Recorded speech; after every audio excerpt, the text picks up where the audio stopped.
name is Way. I am the senior program specialist for Girls Inspire. For us at Girls Inspire Development Network, we believe that women and girls shouldn't be limited in discovering their potentials. And we do this through our different thematic areas. One of those thematic areas is where we are here, under education and advocacy. So we do education, we do advocacy, we do women economic empowerment, we do a little bit of health, I will still speak about that, and we do tech and innovation, education, we do a lot of advocacy visits to schools, we go there and mentor them about societal issues that are affecting the young child.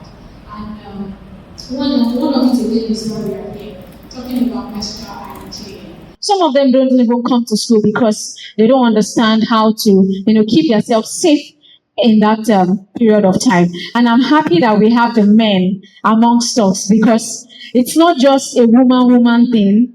We should have men work with us and, grow with us. So under advocacy too, we have a lot of behavioral change campaign that we do. We go to the streets, we go to the markets, we go to different places just to ensure that people know what is going on when it comes to women and girls issues. We do technology, we train girls on STEM. Apart from tech and innovation, we do a little bit of health, where we give people micro grants to be able to support their self when it comes to health-related issues. So we believe that when we train one person, that one person goes back to the community to train another set of people. So we're asking ourselves, we don't have the money to go and train 2,000 people. So, but if we can train CSOs, if we can train development practitioners, this set of people can easily go back to their community and extend the training to other people. And that way, we have a larger numbers of young girls that are equipped, that are empowered in this space. So that is one of the reasons why, we are gathered here today, and most especially because of the impact that we want to create in the society. And I want to say a very big thank you.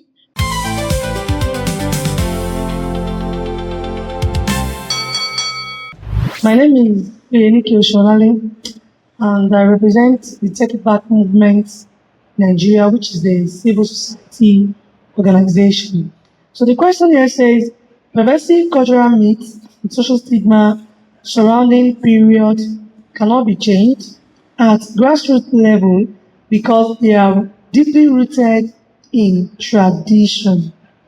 I object.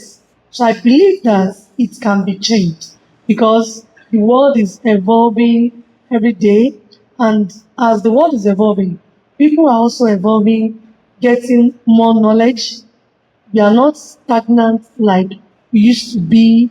People are getting orientation mostly every day, either through formal education, informal education, social media platform, in all ways. So I believe we have several ways at which people get connected to education on menstrual hygiene and all of that. So I believe that it can be changed directly from the grassroots. Good morning, everyone. My name is Menstrual Hygiene. I'm from Nigeria Feminist Media, a media outlet dedicated to women issue and gender equity.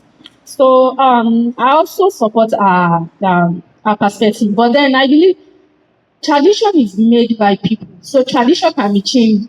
Having the notion that tradition or culture cannot be changed is outdated. People make up tradition. It is assumption that results to tradition. Then the tradition results to culture. It is unverified. If there is actually a deep research on all tradition or culture norms that we have in Africa, we will find out that people assume it's come from the basis of assumption that maybe this will happen or that will happen. That you cannot change pervasive cultural myths or social stigma from the grassroots. Is actually I don't agree with it. My name is Ajiboye Pololuwadamilare. I represent the Foundation for Integrated Care. I give this statement. Giving out education, it's important for every child. whether it is formal or informal, on menstrual hygiene or a need of why they need to keep themselves clean.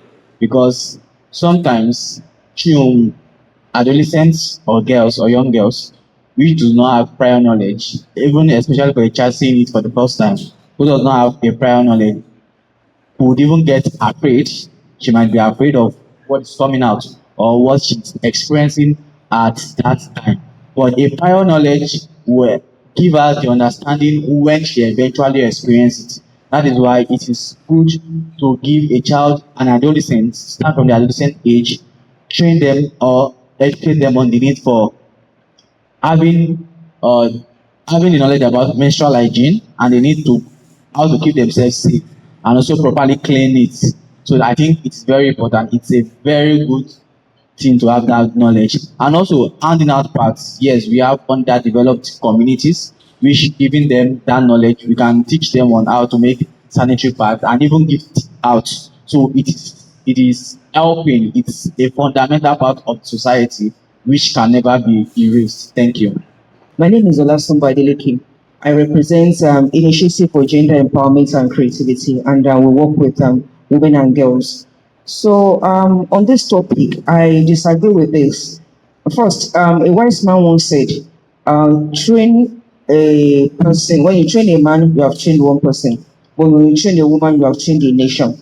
Because a woman is the one that will give birth to her children, and it's mostly with the children. But this woman, before she becomes a woman, she was a girl. And as a girl, if she doesn't have the necessary tools that she needed to grow up, how will she now train others? So it's like a woman standing here, we are standing representing a woman, because the woman too is going to give birth to many children, and apart from the girl child, is going to also train the boys. So this hygiene education is a fundamental human right, not even a luxury at all. It's a fundamental human right. So giving them free pads is not a luxury. It is their right. It is what they're supposed to know, how they're supposed to use it, as a way to compose, most especially when they are on their periods. And we should also let them know that it is not only when they are on periods, they can go to school, they can do anything they want to do. It doesn't deter them from doing anything they want to do, because some will say, maybe they will make jest of me, maybe when my uniform, maybe when it stains, I won't go to school, or for the whole period, for the whole 5 days or 7 days they're having their period, they won't go to school. No. So this comprehensive menstrual hygiene education is a must. It's a basic human right, not a luxury. Thank you. And anyone menstruating should be isolated from communal space or religious center. So I beg to differ. This is wrong. My name is Itodo Glory. I'm representing the Ministry of Youth and Social Development. Okay, I would say that anyone menstruating doesn't mean I'm unclean or I'm impure or I cannot go about my daily activities. It's just something we experience every month to reproduce, right? We are experiencing for a particular purpose as a lady. So because I'm going through this monthly flow, I shouldn't be associated from communal spaces or religious center. So that's what I'll say. Thank you. Menstrual blood is harmful, unclean, or impure, and anyone menstruating should be isolated from communal spaces or religious centers. My name is Adedokon Khadija Adedayo. I represent Inmates Educational Foundation, and we rehabilitate inmates and juveniles through education, digital skills training. So, with what we have just read, menstrual blood is not impure. It's actually an essential part of a young girl's life, or a female life, as we can say. So it's not impure, and it's something that actually affects our reproduction.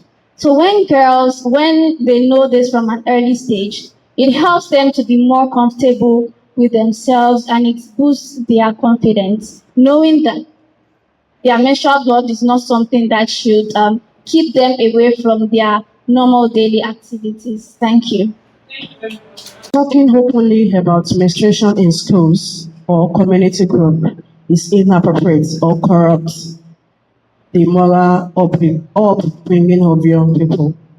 So, my name is Esther Adeshino. I represent Together Foundation. I believe this we shouldn't even debate about this because this is one of the reasons why we are here. We can't stop talking about menstrual hygiene. We can't over emphasize on menstrual hygiene and menstrual educations in school, in our homes, even right from our homes, from the kids that we have as a mother also. So education about menstrual hygiene should be one of our daily parts. It should be in us. My name is Faith. Saying that we shouldn't talk about it openly or in school or even in community is something of the past. So the fact that it's something we should talk about, it should become it should be like our morning devotion. Everywhere you go, you preach it. As in, whether you are seeing your period or not, you should be free to participate. You should be free to talk about, most times when you have a pad in your bag and suddenly maybe somebody sees it, you're like, hey, did they see the pad? You know, you start feeling and say, hello, it's a normal thing, it's a natural thing. So thank you. Managing sexual hygiene is entirely a private family responsibility. Schools have no obligation to provide facility or water for girls during their period. My name is Onagise Osaonfrido. I'm from the Warm Initiative. Like, I agree to it that managing hygiene entirely in the private family should be kept within the family and the responsibility. Then school having no obligation to provide facility or water for the girls during their period. That it's not good. I think the schools should have all the facility, all the materials to make sure during the menstrual period of the girl child, everything should be taken care of and should be kept private, not openly. Thank you. All right, good morning, everyone. My name is Faith Apollinaus, and I am the founder of the One for One Development Initiative. Speaking on this topic, I strongly disagree, and this is because menstrual hygiene is not personal, it's not private. And the reason for this is simple. Because it is an health phenomenon, it is natural and it is human, we cannot make it a personal problem. Now, the other part of the question was saying that schools have no obligation to provide facilities. This is largely untrue because if you are an educational facility, as much as possible, you should make your learners quite comfortable when receiving their education. So I would like to call up our facilitator for the day. Mrs. Faith is a programs officer at Center for Women's Health and Information. She holds a degree in counseling psychology from Delta State University and a master's degree in managerial psychology. She is passionate about capacity building, youth development, and women's empowerment, and is a founder of Teen Unite Concert. Mrs. Faith is a mother and she's a mother of three and a wife. Please, a round of applause for her, please. You're welcome, ma. You're welcome, ma. Thank you very much. Thank you, Girls Inspire Africa.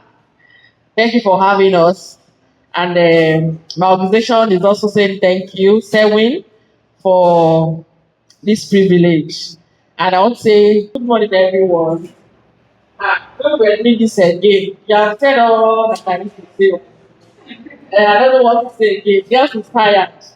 This game that you did, I don't know what you want me to say. You have said all my, you have done all my time. And it shows that we are all knowledgeable. So let's flow like we're going to interact. You don't have the one holding the mic, but we all know the answers. So we'll just help ourselves. So thank you. Once again, my name is Faith, and it's a pleasure meeting you all. And I hope that we'll be able to flow very well.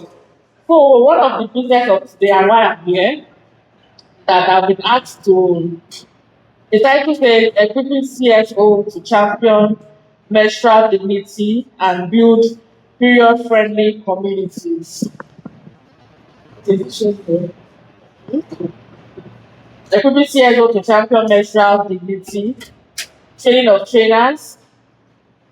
So when you are trained, you are expected to do what? Step down. Is that not it? You are not expected to just leave it yourself to do. You have to tell somebody and somebody to tell somebody.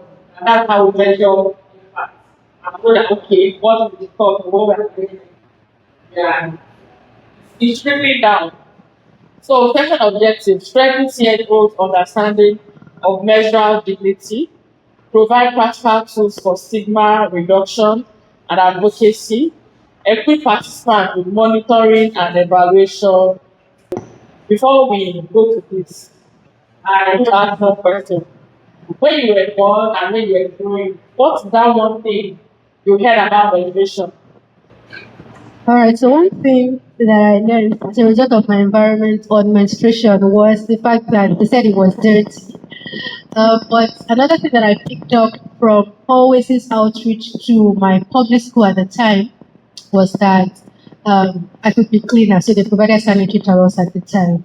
So, I was taught by my parents. I was taught I was exposed, but it made me scared of womanhood. Yeah, I was, the mentality that once you start menstruating, don't be touched by a boy, otherwise you'll get pregnant. So it made me scared. I don't want to get pregnant. Thank you. So we have a very different story. I was not taught by my parents. So I grew up, I went to a school whereby this stuff were taught to us. So my first education about menstrual hygiene, how to use a pad, was taught to us assembly, right? During assembly. So when I even saw it that day, I was like, okay, I was not new to it. So one of the reasons why I'm here today is because I'm like, okay, we want to go out to go and impact people and teach people about this thing. And seriously, Glory, you don't really have a deep knowledge about this particular thing you are going to teach somebody. So when I said that, I was like, okay, I need to be here because literally I wasn't taught. Okay, for me, what I had was that if someone sees this, they're just looking for money ritual. So my sister that actually educates me on it. Then my mom came back and then she educates me. But then that stigma of if they see it, if anyone sees, they are going to use it. And then I was like, still that, hey, what should I do with because why does it have to come? Because I don't want it. Why will you put me in trouble? So like it was when I was then going on, when I questioned my sister that this was what I actually was like, why would they say that? She was the one that actually talked to me that the fear actually got reduced. Still with her own. In fact, let me say till today, if I want to throw away my pad, I can use almost a whole tissue to wrap my to wrap it before I go and treat because I had that was what I was told. Don't just throw that pad or anything you are using in an open place. If you do, they will take it for money ritual. Don't just allow everybody to see it. Till now, I still have that thing in my brain that if I want to throw away my pad, I will have to wrap it. So it's very difficult. I don't have interactions with girls until I didn't stay with my sisters. Actually, okay, let me just say because I have a background in science, so maybe that's where I get to understand about the menstrual cycle and the monthly flow. But aside that, I didn't have much interaction with ladies. I went to a boys' school. So and during my primary school days, there's not really we are not at the age of getting to have menstruation at that time. But now that I work with an NGO who do advocacy and now we have more understanding and how to relate with people and how to teach them and enlighten them. Growing up, though I attended a mixed school, both boys and girls. When I got married, then I know that yes, it's very important for women. Several times. Well, let me just say it was difficult in the sense that parents like they shy away from some things and they'll think if you want going screening, weren't you taught in school? So I learned most of it from my friends, especially those that started before us. They said when you say what's happened, your gown is still, and I went to a girls school, so you will now like see blood everywhere. I said, "Hi, what's going to happen now?" Maybe they'll say some will even be thinking, me, I was even thinking that maybe the girl was raped or something like that. And I said, no, that it was a period, this and that. So from friends, we now learn. So, but when we now get home, we now say, they told us something, this and this, and they said, and so just like what the other lady said, don't let any man, any boy touch you. This and that. And then the disposal too. The disposal too is very important. I said that don't just throw it anywhere. You have to, especially when you're in your periods, you have your bath. Even if it's possible to have your bath 3 times in a day so that you won't be smelling. So you are being conscious throughout, throughout the 5 days. Thank you. Thank you very much. Thank you all. We have all spoken very well. So we're going to be looking at what is menstrual dignity. Menstrual dignity means every girl and woman can manage menstruation safely. I'm going to talk about safely. It means that the sanitary pad that they need to use is available. In sometimes what people use is cloths. They use cloths to pad themselves. Maybe when it's wet, they go and wash, they go and put another one. Why not? It depends on your level of hygiene. Are you getting it? But now for you for us to say that it's safe, it's when you're using the right things for your menstrual cycle. Yeah, some people use tissue, it's not really safe, but some particles have a way of affecting someone. So the safest one is for us to use pads. Some use that one, but the very there's also one that came out that they call the menstrual cup. You know, I was like, but we have to also be careful the time that we introduce to students to avoid tampering with their system, to avoid tampering with them. Then when we talk about menstrual dignity, promoting inclusive environment, we must ensure that the environment is okay. In the sense that there's toilets and there's water. So they've been made to feel that when you are seeing your period, you are unclean. And because you are unclean, you cannot come to God. So the only thing is that everybody should be allowed to do whatever they feel that is okay and they feel good. So those are the things we're trying to promote. Okay, reducing stigma and discrimination. So when we say, okay, let me ask this question. When a girl does not come to school, she's not able to participate in church activity, she's not allowed to go out, can we say she has menstrual dignity? When she can go about her business, she can go to school, she can go to work, she can participate in anything she wants to participate. With that, we can say she has menstrual dignity. But when she's not able to do any of that, she doesn't go to school, she doesn't go to work, she isolates herself, we say that she doesn't have the menstrual. Limited, one of the challenges to menstrual dignity is limited access to menstrual products. Most people do not have Most people don't have access to menstrual products, and because of that, they isolate themselves or they stay away from school. Just because they don't want to feel embarrassed. Don't feel embarrassed. So this is our own case where we have to step in to ensure that menstrual products is available. I think Nigeria has done something recently or for some years now, they remove VAT. That your menstruation does not mean that it is time for you to get married. It's just that there's a biological change, there's a process that your body is going through. But it's not a time for you to now like, oh, since I'm menstruating, I have to marry people. I don't know when the menopause will come. Menopause is still far. Nay, calm down. Okay, lack of education and awareness. I think we've talked about that. So we have to try as much as possible to educate them. Let them know that you are seeing your period does not mean you should stay at home. You are seeing your period does not mean you should isolate yourself. You are seeing your period does not mean you should not do your regular things. And I even heard that sometimes some family when you see your period, they will not allow you to cook the food because to them it's irritating. And to our men too, some people when a woman is seeing their period, they believe that it's not a time for sexual intercourse. And so that's for the married ones. So some people say, no, it's dirty. As in, some people say it's dirty. But, so you can still educate your husband that it's not dirty because nobody knows, it's only God that knows when it's ovulation. Are you getting it? I realized my own after waiting for some time that my ovulation is during my period.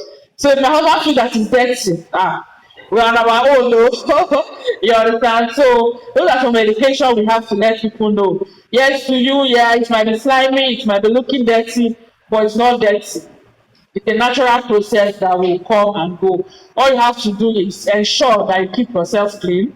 You use safety, you use safe gadgets, safe pads. These are some of the challenges. Policy and funding gaps. Some places they don't have the opportunity to have pads, and the policy. So we as CSO, we can come in by ensuring that the government make provision for that. Like in Scotland, it is free. It is what? It is free. In Scotland, as in pad, you can go anywhere, both schools, offices, everyone walks in. If you need a pad, you can get a pad. So we as CSO, we can advocate that pad should be given free. So Nigeria has tried to remove the VAT, which means pad is cheap.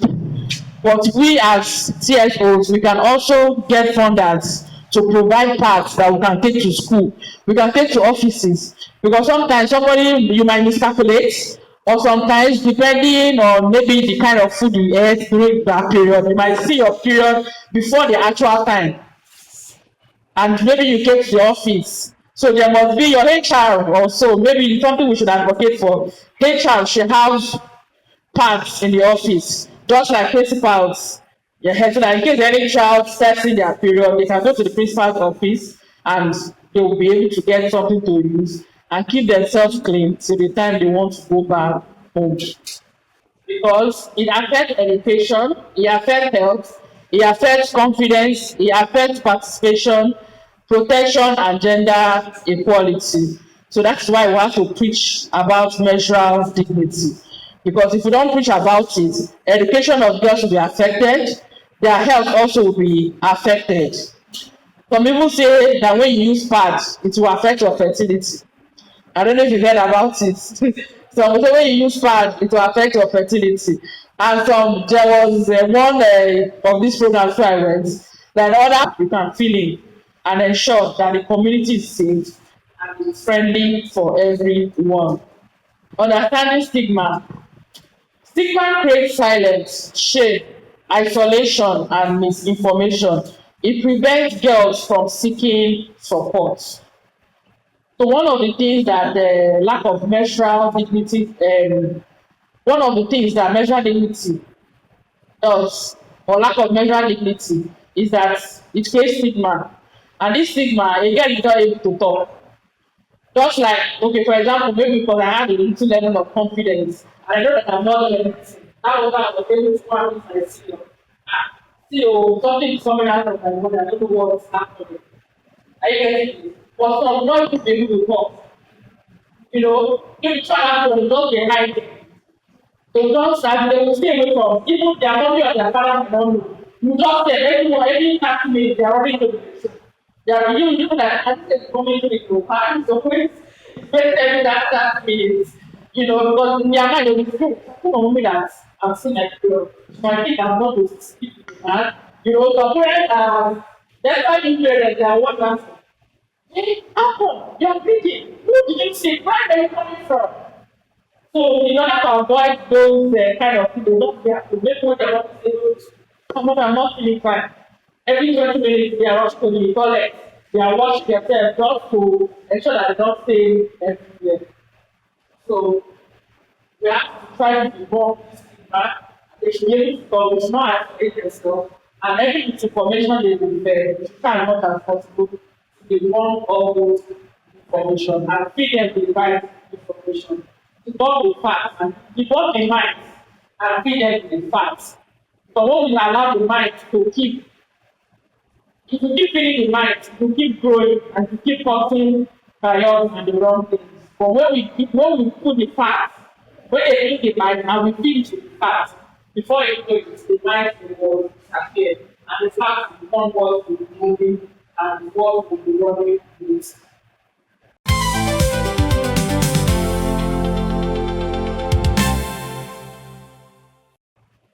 So role of CSOs: advocacy, awareness creation, community mobilization, policy influence, mentorship and service. CSOs drive awareness, advocacy, education, mentorship, and community mobilization. So can somebody explain how do they drive advocacy? So CSOs, that's corporate social organizations, can drive or are currently driving advocacy and awareness by organizing forums or seminars or workshops that are targeted at educating and also sensitizing the affected age groups and, like I like to call them, people who are responsible to them. So we're not just leaving the conversations on the tables of the girls, we're also looking to speak to either their caregivers, parents, or sometimes their guardians. Okay, CSO can also drive awareness through social media and through collaboration with, let me say, well-established organizations, maybe like UNICEF or Ministry of Women Affairs. So those government agency. So whenever they are having their products programs, I was thinking about the menstrual pad as well as a product. Of course, so those awareness creation can be, you can do the awareness through the collaboration with governments, with relevant organizations like UNICEF, Ministry of Women Affairs, and so on and so forth. And especially social media too. They are all on social media now, and even some parents too.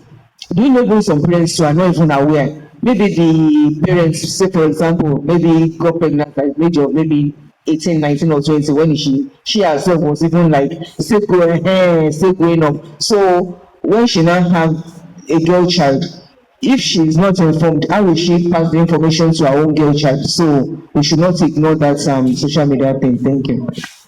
Thank you very much. Any other person? We've been talking about menstrual dignity. You understand? That for us to say that we have, or a girl has menstrual dignity, is that when she's on her period, she's able to go to school, she goes to work, she's able to do anything that she wants to do. She's not excluded or isolated. But when she's isolated, when she's not able to go to school, it means that she doesn't have menstrual dignity. And then we also talked about some of the challenges. Most times, because maybe when she gets to school, there's no toilet, there's no water for her to wash or change, which means is what she wore from morning, she will wear till whenever they want to leave school. And because some people, depends on the kind of flow they have, some might be heavy flow and it will affect them. They won't, before you know it, they are already stained. So those are some of the challenges why some students don't go to school, because they feel that if I go to school, how do I change? Where do I dispose my bags? So as CSO, we have to advocate that all schools must have a good toilet and they must have water. And if possible, there should be a store in the school where they have pads that students can access whenever they come to school, and maybe what they have is not enough, or they just suddenly set in their period, they can easily access it. So those are the things we've been talking about. And we've also said that as CSO, one of your jobs is to debunk myths, because most people believe that the period is dirty. Some believe that you want to start seeing your period. If a man touch you, get pregnant. Are you getting it? You get pregnant. So those are some things we have to start debunking. Some will say if you use pads when you're on your period, it will affect your fertility. So different things with different people and their different things. So that's all we've been talking about, the key challenges. And the stigma, cultural taboos. Those are the taboos. Mine is also a taboo. As a woman, if you are seeing your period, you don't have to cook for the family. As a woman, if you are seeing your period, you have to stay away from everything. Also have a period-friendly community. Every hand must be on deck. Just as we were talking about that, creating awareness in schools, creating awareness in our churches, because some pastors too, they might not have the full awareness, just what they think or what their mind is telling them that they talk. So for you as CSO, you have to train them, let them know that this is a natural thing, that even if a woman is in her period, she doesn't have to, because when you have to sit outside, maybe And for the Christians, those that are choir, everybody knows that on a Sunday you are supposed to be with the choir, and you are sitting outside. She will be asking, Sister Wimega, why are you sitting outside? You now say, maybe before you walk on, you say, you're your period. You know, something like it's a, so anyone will see that like, hey, yeah, what's it, you know? So it's not supposed to be like that. You should still be able to go to the fire stand and minister. I don't want to know whether you are sick or because it's not on your face. It's only if your time is that you are the maybe one that's in there, you will be there. But if you only done that case, you should be able to join everybody in the church. So you don't have to still separate as if you committed a sin. It's not a sin, it's a natural biological process. So our community, we're forced to be able to have a period-friendly community. Everyone must be on deck. Before it must be trained to know that if they get into our period, it does not mean that you don't have to be laughing at her. It's not a time for you to be bullying her. Are you getting it? But at that time, she should have any support to her. Are you getting it? Can you look at her and yeah, maybe if you find out the period, wait, very offer. I think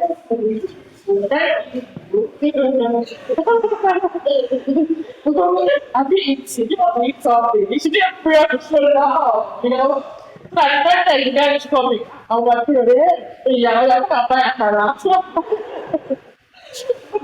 Oh, you actually the best to show it out. That's why you are very actually. Because not anybody understand that eating they feel that she's now suffering. And the next one, no, it's not suffering, but the doctor that constantly is happening in her system. We need to show her support, we need to show her love, we need to be there for her this period. And you know that not to wait their period, they have mood swing. And that particular period, everyone's mentioning it. And that particular period, you know, among those people that behave like that, I wonder when they are pregnant. The other will go to Advocacy and bring their rice. In the night, I'm hungry. What do you want to eat? Advocacy their rice.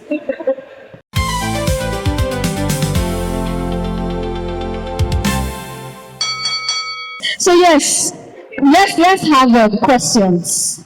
We have learned something, so let us, we have the opportunity to ask questions. So if you have questions, please just your hands above your head. All right, 1, 2, 3, 4. Now, Aka. Okay, I saw the hand coming like this. So we have 4 questions. I'll start with you. Thank you. My first question is, all what you have said, let me just thank you for passing the information. All what you have said is good, but for this training, we are still going to the secondary school to teach the students the business and for this period thing, they are going to ask questions, especially those that have menstrual pain. That would they say because they have menstrual pain, how would they navigate that? They won't come to school even if they are not body shamed. That's one. Then two, what you were saying about advocacy about women, maybe when they are having period, they should not come to work. You can't even do that at all because it's going to affect women in terms of employment because in terms of employment is the difficult thing. So you are now using period again. The guys will just say, okay, please let me just play the guys ahead. Just employ the guys. So I think we should just restrict ourselves to the teenagers. At least they are still growing up, and a teenager that has maybe entered higher institution should be able to take care of herself. But at least at that teenage age, we should just restrict ourselves to that. So, okay, so for the pain, for menstrual pain, we are not medical personnel, so we can't really recommend anything. Even if they just recommend paracetamol, you can't even tell the girl to go and use. So if that's if a student now asks such a question, how do we navigate that? Thank you. Okay, thank you. That was a nice one. So in that regard, that's why health practitioners too are part of our stakeholders. You understand? So we have to, as much as possible, collaborate with health workers. Maybe in our health centers, primary health centers, and maybe private. And most schools these days, I think they usually have a nurse, a standby nurse in their school. A standby nurse, yeah. Both primary and secondary. Okay, public. They should have a dispensary. They do. Yeah, they do. They do. So in that instance, whenever they feel the pain, don't tell them that they should go to their school clinic. You understand? But most of times, because this is pain, it has to do with medical. You understand? So you tell them, okay, it's yeah, okay. How many years or how many months have you testing your period? When you testing your period, was it the same thing? If it was not the same thing, that means there might be an issue. So it will be good for them to go for medical examination. So to save yourself from that, you recommend it. Just say, okay, I'm sorry about your pain, but when you get home, tell your mom to take you for medical examination. Let them really know what the problem is and try and be truthful to the doctor. Tell the doctor how you are feeling and how it's affecting you. With that, they will know how to proffer solutions. So with that, you are not. All right. I have about 5 questions here.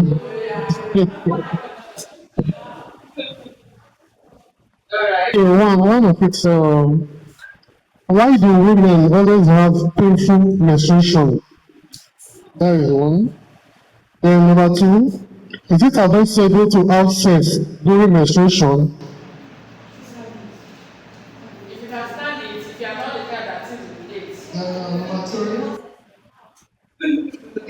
When a girl child does not have pads, is it infectious to use tissue or pampers or something? Yeah, tissue is not advisable.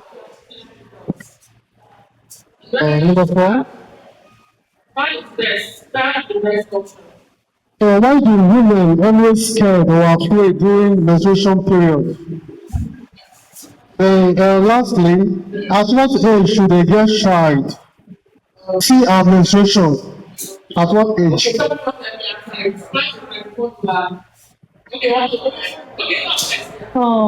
I don't really think menstruation has to do with age because you told us earlier, depends on how different.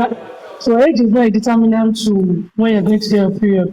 Some will see theirs maybe by 10, 11, 12. So it's different. Same as what they call after you finish this menstruation. I can't remember. Remember later. No. When you stop menstruating, menopause. Some people will stop at 40, so it depends on age and the body.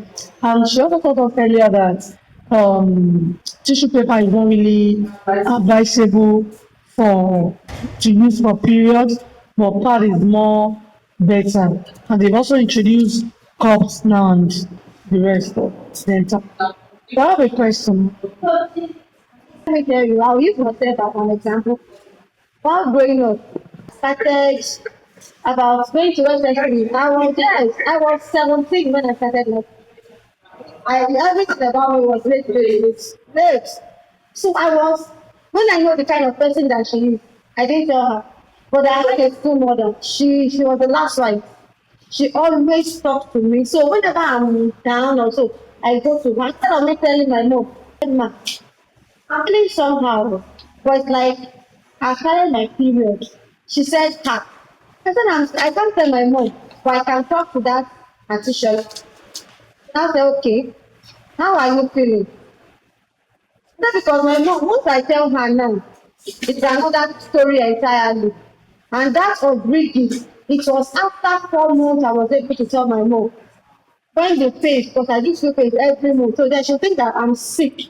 So whenever I'm like that, I'm feeling sick, I can't do anything. I roll on the floor. So that particular day, our sister came to the house because I was scared of my mom. I was scared of her. So my mommy's sister now asked me, Michelle, why is your face like this? I said, ma, I said, my patient close to I said, like because of the fear. Yeah. I dare not talk to a boy. I dare not, even a boy buys me pants. Yeah, you look at me and say, why is your face like this? I'm like, oh yeah, this is what you need. So my mom's sister now told her that, going to do be real and not to come to it. So because I did not have that lecture or period, set period, or you know, and one is when a man touch you, you get pregnant. So we should not bring that kind of thing. It depends on upbringing of that. For instance, I should tell you before I finally got married. Yeah, I suffered because I was afraid. I was scared. So we should not allow that. Even that while we are growing up, we should not even allow that in our children. My girl child, I'm always telling her, procedure, this is your breast. Even when I want to watch, I tell my mom, if I bomb, I said, no, that is not your bomb, it is your vagina. Because I don't want the kind of growing up I have to affect my children. Sorry, Mama, my question actually. So the first question is, I want to ask, how often should a woman change her pad? The number two is, Okay, yeah. Okay, what? People so different. Some people they are so heavy that are able to tell everyone how much they have to take. While some people they are so it's just normal. While some very, very normal. So depending on your school, but to be advisable, each of people, depending on how economically buoyant you are, you can be doing 2 or 3 hours. And depending on where you are, it matters. Because you're on the road, or maybe you have, for example, that you are able to, and you have to. Later, you cannot make use of your ability. If you keep going out every 2 hours, you'll be like, what's the problem? So let's say, maybe when you are out and you're not having any food, you can manage to get, or if you have a savings or a free toilet and you can pay it off, you can just maybe every 4 or 5 hours. But let us say 5 hours to be safe. Whereas I will not be grateful for your part. Then you find our if you are not in any flow person. Do you understand? If you don't have any flow, 5 hours.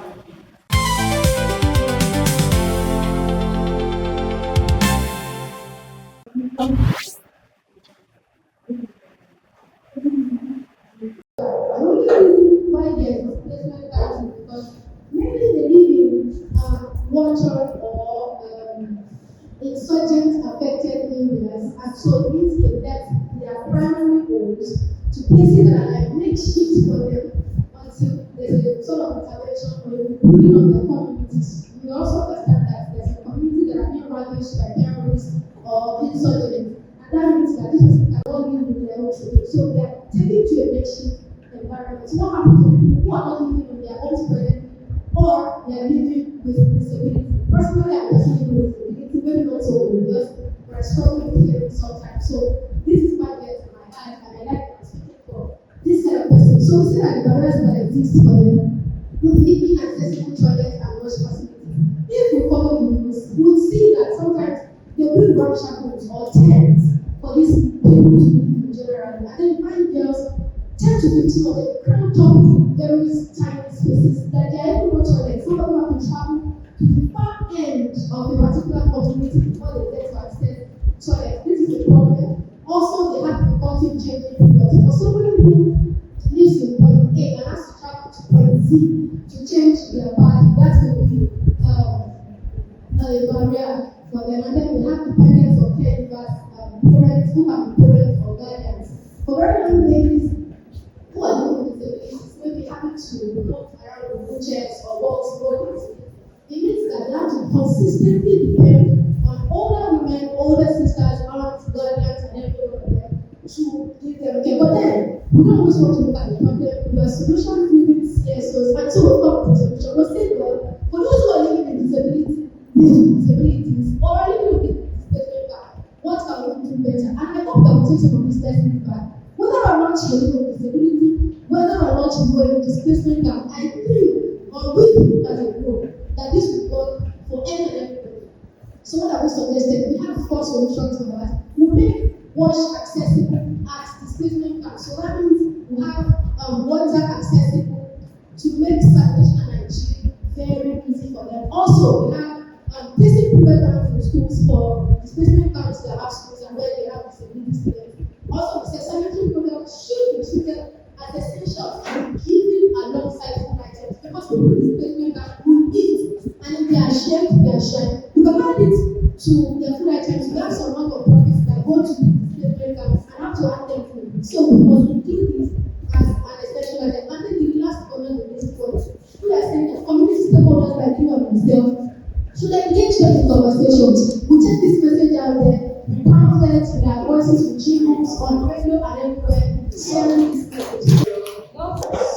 Why distributing papers provide engagement? How can CSOs shift from short-term charity to long-term system change? By targeting specific projects that look for school wash, construction, and using advocacy to lower cost of eco-friendly. Our keyword here is eco-friendly, and the shift towards specific waste cycle, and also community. We have our parts here, which gives immediate feedback to the school site. Do this and give and share goes to the report. After distributing 1 to 2 pieces or 3 pieces, or even everyone, get experience. Or after that, what is like to basic community as a particular community assessments. And we're talking about progress. Now, we came up with this, we started with education. The first thing for a person, like we said, there is education sensitization on wash practices. Some people do not even know that after their menstrual cycle, maybe even for males, even when you go to the toilet, you need to wash your hands. Some people don't know something as easy as that. So there's a need for education, wash, or back. So we talk about training now. We develop, usable pads.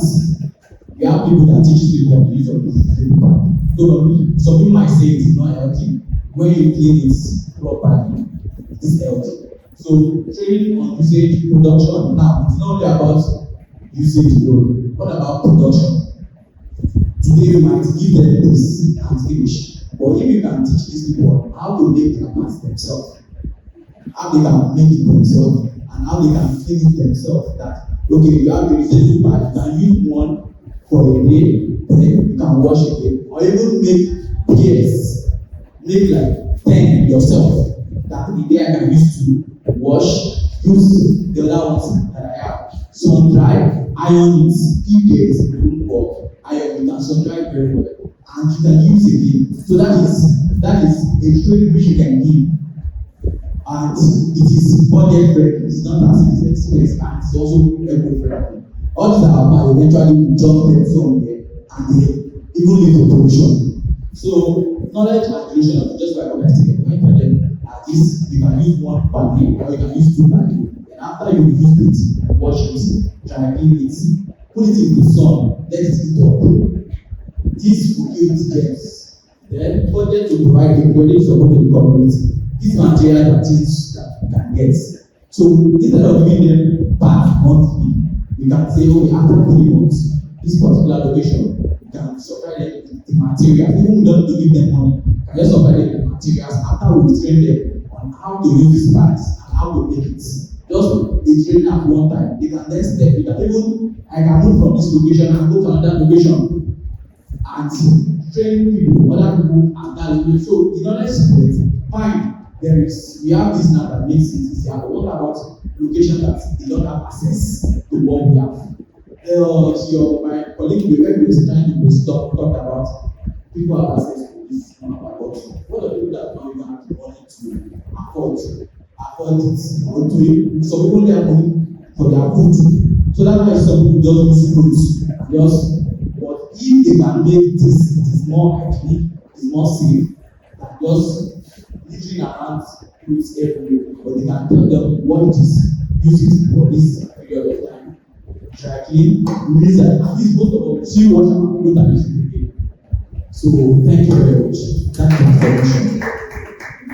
the information. How do we craft a safe extra facilities that men and boys internalize without hijacking the space? Basically, how we put inclusion into what we do in the community, not just limiting these messages to female below. We're talking about how do we pass this message. So the first thing, just like what we've learned today, the dignity that we have the right, not just to be the female below, just like the male also, we have the right to have this education, this menstrual education hygiene that we are talking about. So in a community where we meet ourselves in a space of men and women, we don't just go to the community or school and say that this message alone, you just want to pass it across to female people. Why the men are not increased? It's just up to everybody that have to get this message. That is why the dignity to everything. We have the right to the education. The men also have the right to that menstrual messages. And also equity.